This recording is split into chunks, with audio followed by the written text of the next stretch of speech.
She's good. Miss Angela Odom and Miss Dia Audrey.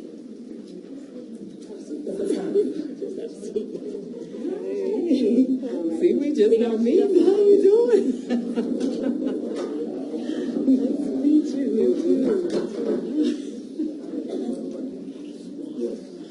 All right. So, I think by now you guys know who Camouflaged Sisters are. And so, my name is Lila Holly. I'm a retired Chief Warrant Officer 4. For those of you who don't know the rank structure of the military, Chief Warrant Officer 5 is the highest you can go in that rank structure. So I made it.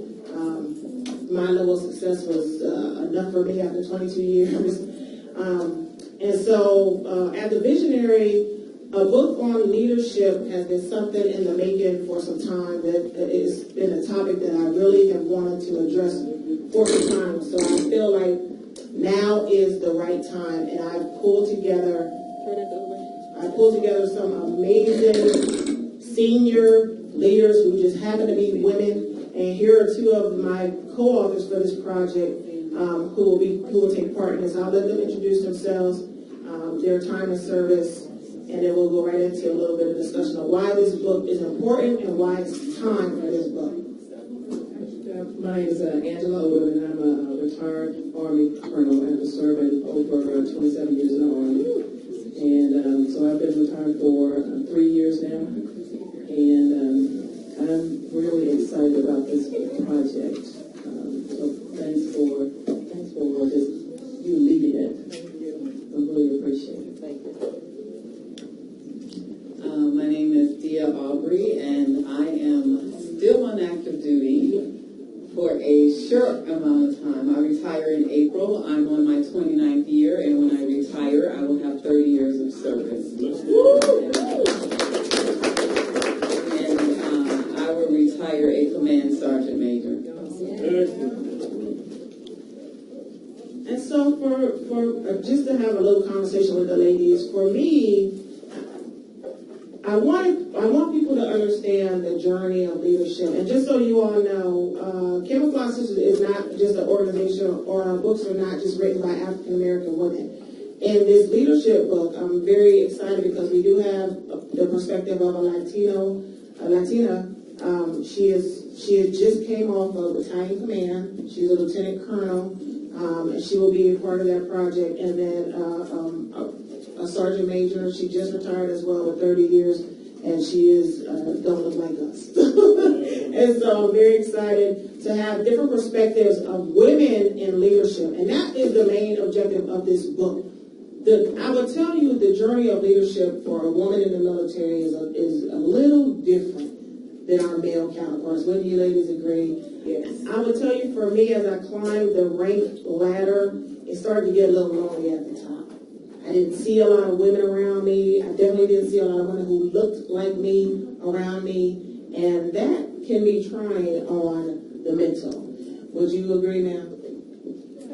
For me, it is, I don't believe that leadership is gender-based. And so as far as the perspective and support, for me, I've been very blessed to have a really good support system. Starting with my family, like my sister flew here from Mississippi. And so I've been very, very blessed in that regard. And in the Army, for me, having mentors who, kind of kicked me in the butt or when I was not feeling like, okay, I don't know if I can take this next step. They're just like, get out there. So I've been very blessed in that regard to have a very good support system. And yes, when you're the one standing out front, you have to be, in my opinion, a person who's able to take input. So just because you're the person in front, you might not be the smartest person in the whole room. But if you're able to take input and communicate the overall mission or message of the unit or organization, then everyone succeeds. So I've been very fortunate in that regard as to be a good listener first and to have very good support. And, as I said, the backbone of the Army, of course, is the NCOs, non-commissioned officers. And so that I learned as a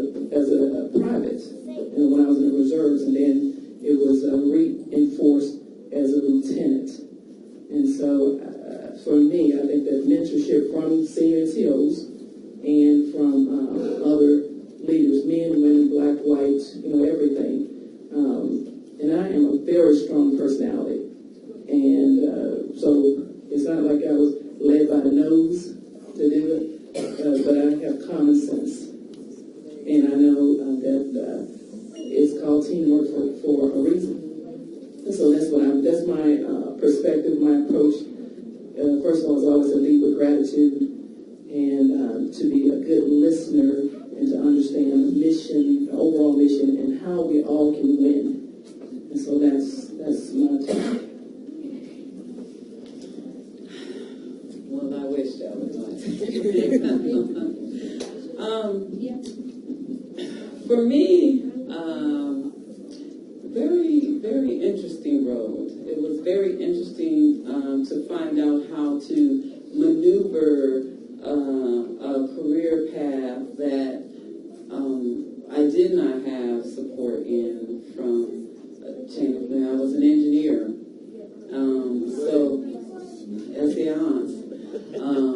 So didn't have anything to do with race. It didn't have anything to do with anything but just me being who I was and knowing what I was talking about, knowing my craft, and that was the first thing I was told: know your craft, know what you're talking about. And so I did have family support. I had good family support. I had military members in my family. My first duty station was with my brother and my uncle. My uncle was Air Force, and my brother was Army. So great first duty station. And I think that first experience was what caused me to continue. And so each time that I had an encounter that was negative, I had to figure out, what was I really doing this for? And so it wasn't for the person that gave me the negative encounter. So that's kind of how I drove my career. Not for the person that was giving me the negative encounter, but it was for a reason that was bigger than that. I mean, I came from the streets of Flint, Michigan, and I did not want to go back. Oh, yeah. I did not want to go back. And I'm talking about I joined the Army in the 80s, so did not want to go back. And I wanted better for my life. So that was my drive in the beginning. And then it became a love, and it became a passion, and it became patriotic, and it became a whole lot of things. And so once it became those things, that was the drive that kept me going. So it didn't matter who did what or what came about. And then it became taking care of people. Then it became people's lives in your hands, people's lives in your care. And then how was I going to do this with no support? So then it became the grace of God. Then it became, who's going to help me with no support? Well, you ain't got nobody. So then I had to learn how to lean on God to just help me drive these 915s and these 916s with all these dozers on the back down the mountains of Alaska in the ice. And, look, it was just amazing. I still look back and just say, wow. Wow. How did I do it all? And I know it was just by the grace of God.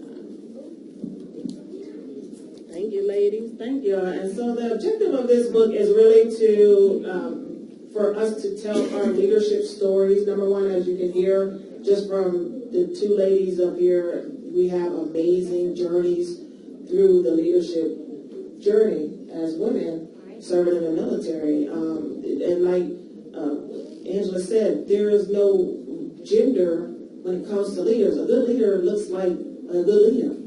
It has nothing to do with gender. The other objective with this book is to get the conversation started.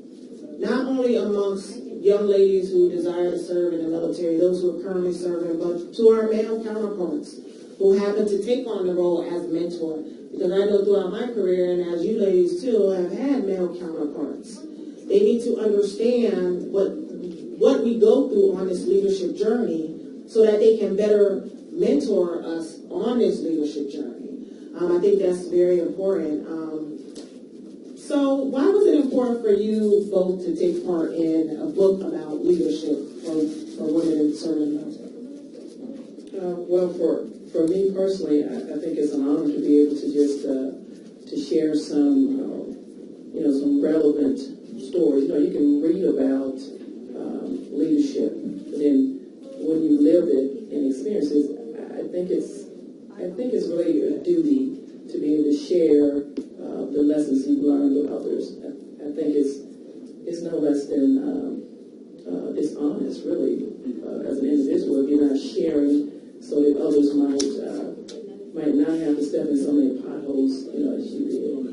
And so that's for me. When just asked to participate, the only answer was yes, especially knowing your integrity and knowing the platform and the opportunity for so many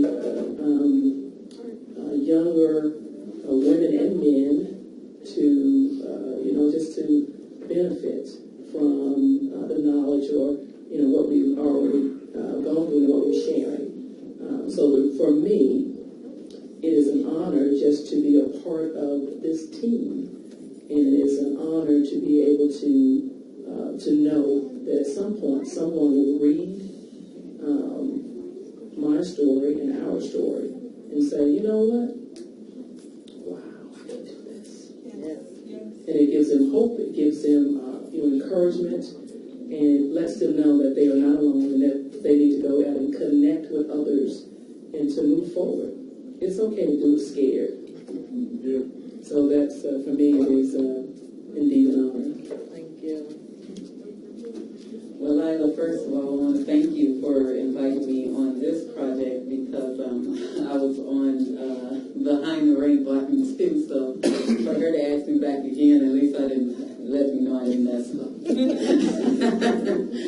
So the reason that I wanted to be on this, one of the reasons is because a lot of the feedback that I got from Behind the Rainbow 2 and from those that I've led, both male and female, and mostly male, because that's my audience. The young lady that was talking about who you're going to market to, I didn't market to them, but that's just my audience. And more male counterparts have purchased from me than actually females.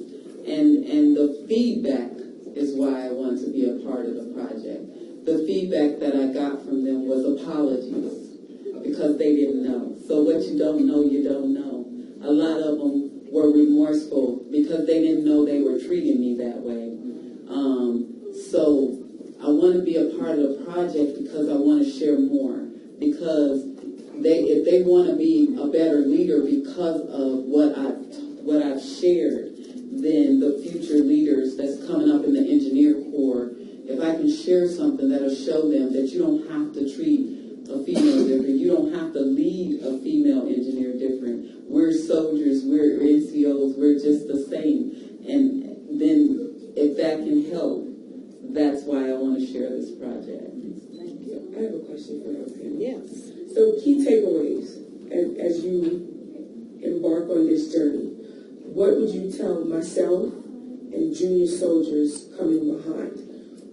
How do we transition from junior soldier to that mid-management leader as that staff sergeant into sergeant first class, master sergeant to sergeant major?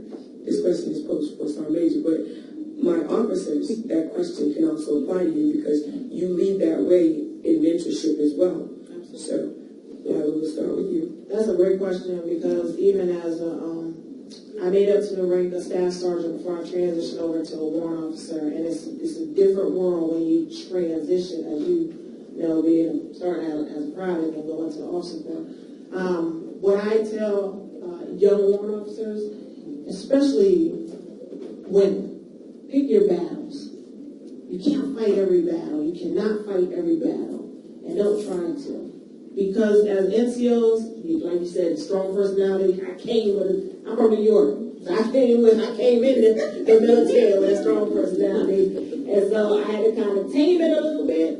And then when I put on more rank and I got more dots on my chest, I was like, oh, they don't messed up now. But I really had to think through the battles that I faced on behalf of my soldiers, because it was still in me, that NCO was still in me too. That's why I became a chief, because I wanted to be able to have a bigger gloves to fight for my soldiers. But I had to be smart in the battles that I fought for the soldiers too. So that's my advice. Thank you for that.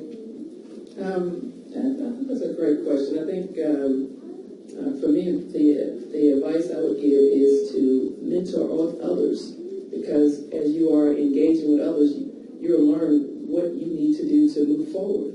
And you have to understand that relationships is what matters most. And so as you are, building your resume, so to speak, in the Army, first of all, you have to be competent. Let's just put that on the table. Mm-hmm. You have to be competent first, and then you have to have relationships.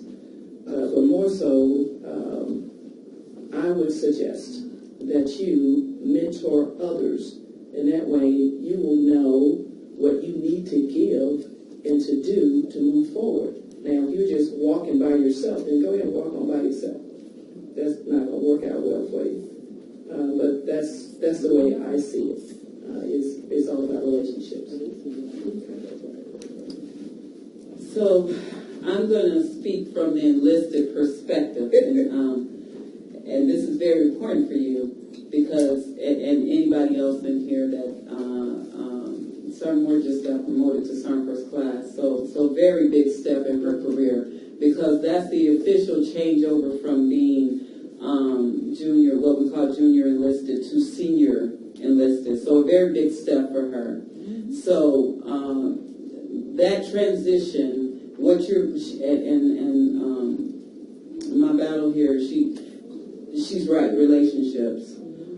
You're going to have to forge relationships in a way that you never have. Your relationships are going to have to be with more officers now, and you're going to have to figure out what they need to make themselves successful, what their bosses have given them, and then ask them what they need from you to help get that accomplished. And then mentor your soldiers that way. See, when I came through the enlisted ranks, we weren't mentored that way. We were mentored to tell lieutenants to get in the corner, sit down, and we, ride away with success. That's the truth. If any enlisted person is in this room, it's just the truth. However, that route caused conflict, and it caused turmoil, and it did not cause for a good relationship. So I'll tell you, as you continue through your senior ranking career on up to Sergeant Major, forge relationships with your officer counterpart that are cohesive, that are cohesive, and that you both want success. Let me tell you something. When you gain the trust of your officer counterpart, that person will allow you to be who you are as a non-commissioned officer to get the job done. So you want to forge a cohesive relationship with that person, and then you are together in doing things. And then mentor your non-commissioned officers and your soldiers that way too. Don't teach them that it's us against them. Teach them that we are all one team, and we are trying to get one mission accomplished. And we're going to work together in this. And learn everything you can about how an officer is raised up in the Army. What schooling they go to, what their career paths are. And encourage that officer to learn that about you. Because the more you learn about each other, the better the relationship is going to be. And I'm pointing this out because for the rest of your career, that's going to be the path of your career. You're going to have a counterpart. You're going to have if you become a first sergeant, you got a commander. You become a sergeant major, you got a commander. You become platoon sergeant, you got a platoon leader. That's the rest of your career. So that's the way it's going to go. And if you do it that way, you'll be pretty successful. That's good. Thank you. Y'all see why this book necessary? Hey, let me tell y'all something. These ladies, they give me life, boy. I'm telling you. I'm so excited about this project, and I'm so proud to be associated with such amazing leaders. We're going to go ahead and bring the judges back up here. Thank you, ladies, so much for being on this journey with me. Thank you for your service, and thank you for the courage to share your story. Thank you so much. All right, we're going to bring our judges